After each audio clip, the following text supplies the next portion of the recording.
গতকাল 25 জুলাই সকাল থেকে বিভিন্ন সোশ্যাল মিডিয়াতে ইউটিউবেতে একটি ভিডিও প্রচার করা হয়েছে খুবই নোংরা ধরনের, যেখানে স্ত্রী পুরুষ চরিত্র দেখা যাচ্ছে।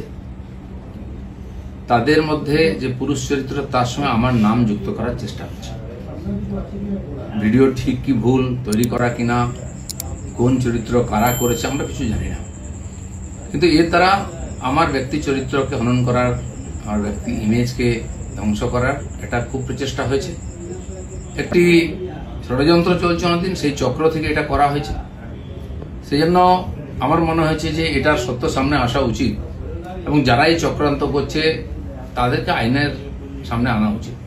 আমি পুলিশের সাইবার ক্রাইমেতে সর্বোচ্চ অফিসেতে আমার তরফ থেকে কমপ্লেন করেছি যাতে এই তদন্ত করা হয় এবং যারা এই চক্রান্তে যুক্ত তাদেরকে এক্সপোজ করে আইনের সামনে আনে, আইনের দ্বারা সাজা দেওয়া হয়।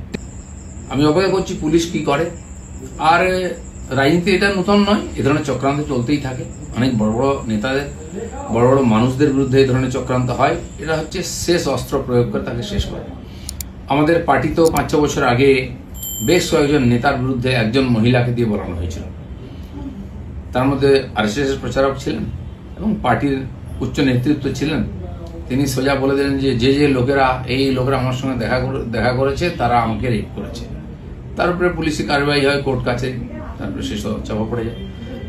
ইদানিংকালে সন্ন্যাসী প্রদীপ্ত মহারাজের ব্যাপারে এরকম হয়েছে, 12 বছর আগে কোনো মহিলা নাকি তার উপরে অত্যাচার করেছেন, তিনি এসে স্টেটমেন্ট দিয়ে দেন, সে নিয়ে বিরাট চর্চা হচ্ছে। এ ধরনের ঘটনা লাগাতার হয়।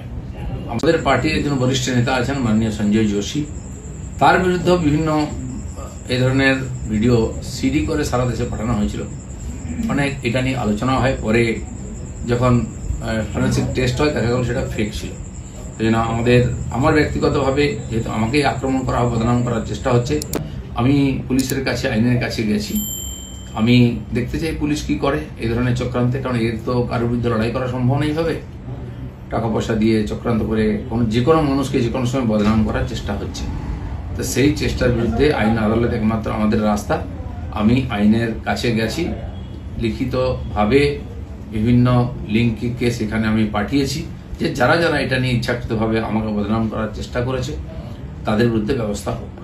দাদা, এইটা কি রাজনীতি তো নোংরামি দিয়ে হয়, কিন্তু কত নোংরামি হবে, কত নিচে নামতে পারবে। পশ্চিমবাংলার রাজনীতিকে বারবার কলুষিত করার চেষ্টা হচ্ছে। আমরা যারা সাধারণ কর্মী হিসেবে সাধারণ মানুষের সঙ্গে থাকি, আমিও 40-42 বছর ধরে সামাজিক জীবনে কাজ করছি। আর্থিকভাবে আমাকে কেউ বদনাম করতে পারেনি। অন্যান্য অনেকবার কমপ্লেন আনা হয়েছে, আমি তার জবাব দিয়েছি। এই লড়াইটাও আমার ব্যক্তিগত লড়াই, আমি পার্টিকে মধ্যে ইনভলভ করিনি।